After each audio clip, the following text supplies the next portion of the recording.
Alright guys, so continuing on the museum, you can see there's quite a few impressive rooms. Here you have a reconstitution of a column dedicated to Jupiter or Zeus, if you take the Greek name as opposed to the Roman name.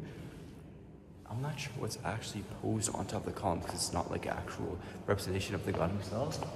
It's like some type of horse or eagle thing. I'm not sure, maybe he's riding it, but that's kind of cool. That's like seems to be the main centerpiece of this exhibit. And so that was it for this section. So we're in the same room again, guys, and I wanted to highlight a few mosaics that we have here. So look at the ground there. Honestly, there's no sign of whether or not you can actually walk on there. You can see it's like a few inches above ground, but I like put one step on it, but then I was like, okay, I'm just gonna be sure and make sure that the security don't come and kick me out because I walked on the mosaic. So this one is actually from the 2nd century. That's what it's written on here. So the 2nd century after the birth of Jesus Christ. And it was discovered in 1938. So I don't know how it was hidden for like almost 2,000 years because it's a big mosaic. Maybe it was like underground, but that's pretty cool to see. And then obviously you guys can see on the walls a bunch of ancient pottery. Honestly, given that I'm kind of restricted with time, I'm kind of just like running through the rooms, and I feel like it's kind of disrespectful, but what else can I do really? Because I just want to have a quick glimpse, and it's a free museum anyway, so it's not like I'm wasting my money. The last thing that is kind of cool about this room, of course, is this display. So you have a bunch of stuff. You have a lion over there getting stabbed by a spear, a horse. And here on the side of the wall it says Jovin's tomb. So it's for whoever Jovan is. Maybe he was buried in there. Like, I don't know, it's a pretty big one. He still could be in there.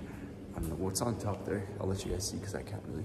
Oh my God, it's actually a tomb. Okay, wait, let me see if I can give you guys a better view. So check it out. I can't even see this because I'm not tall enough, but look down there. So he was actually buried in there. Obviously you guys saw it was hollow, so not anymore, but that's really cool. So they must have unearthed this, and I'm surprised that it's in such good condition. It must not have been below ground, it must have been an above ground tomb, but that's really cool. And you can see even on this side there's engravings. So shout out to Jovan. I'm not going to read the entire thing because, you know, that would be good to like know for the instant, but then I'll forget it a second later, and I'm just going to keep on moving on. In this room we have yet another mosaic. This one is much smaller, from the 1st century, not even the 2nd century, and it was found in 1899. So this one played lost hide and seek before the other one did, but it was also built before.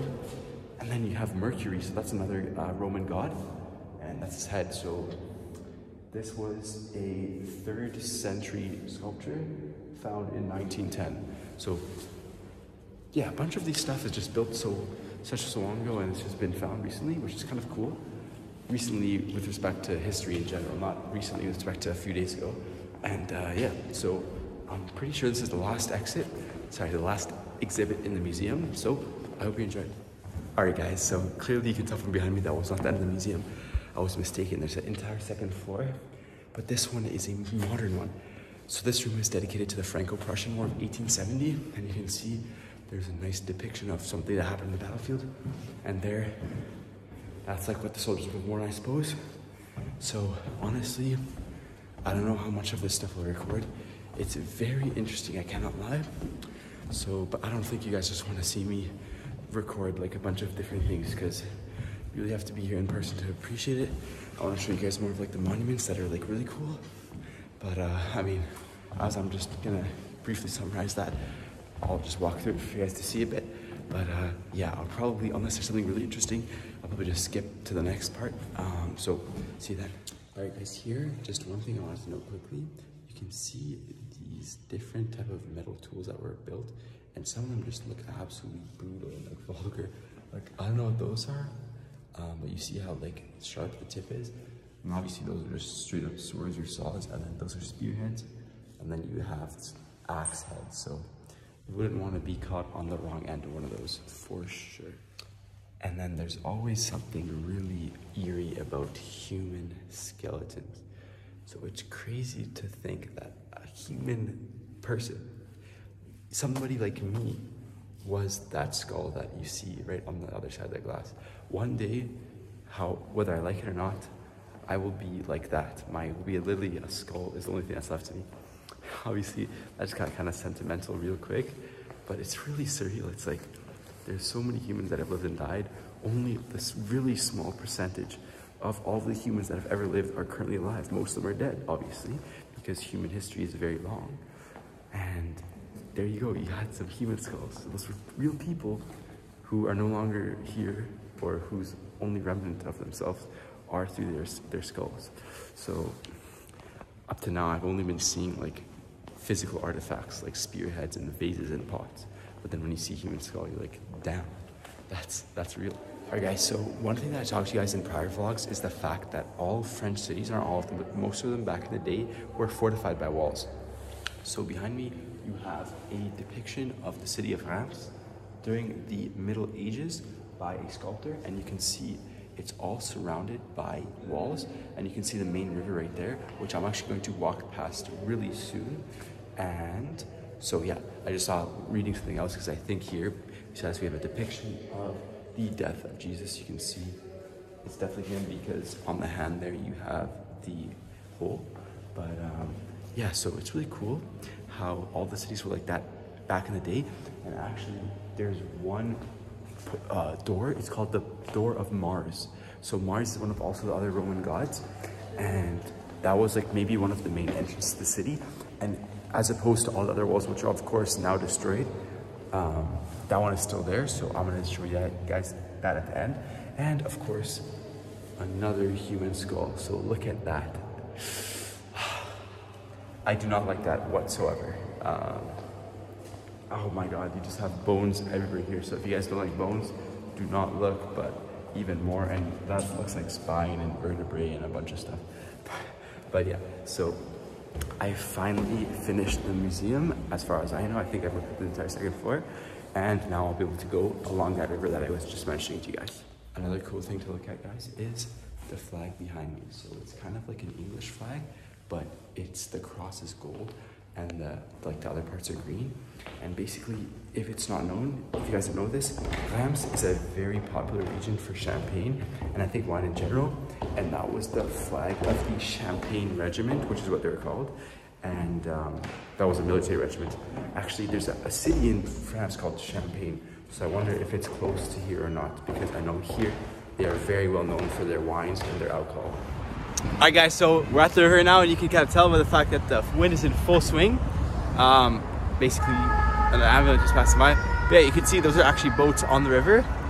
And it's a really beautiful kind of area. And I'm about to cross the river, actually, because there seems to be a really big park, which I would like to see.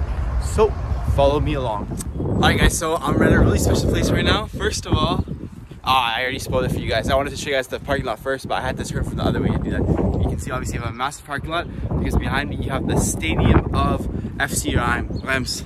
I don't know how to say that name, but basically it's a pretty big stadium, and from the cathedral you can even see it better.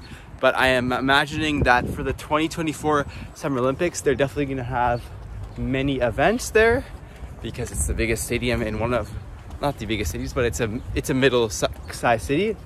And yeah, so I'm just gonna walk past it. There's also a park here just at the other side, so it's gonna be a quick little run by here.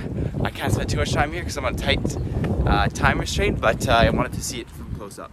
I guess so. I'm still in the same park. You can see, if you can see, yeah, there's the stadium still behind me, and there's a really beautiful lake here, and there even is, oh, I thought there was a fountain, but there isn't, so I just mistaken myself. But look at those beautiful trees. You can see there, that looks like a willow tree to me. And yeah, I'm just gonna walk along the perimeter of this park real quick.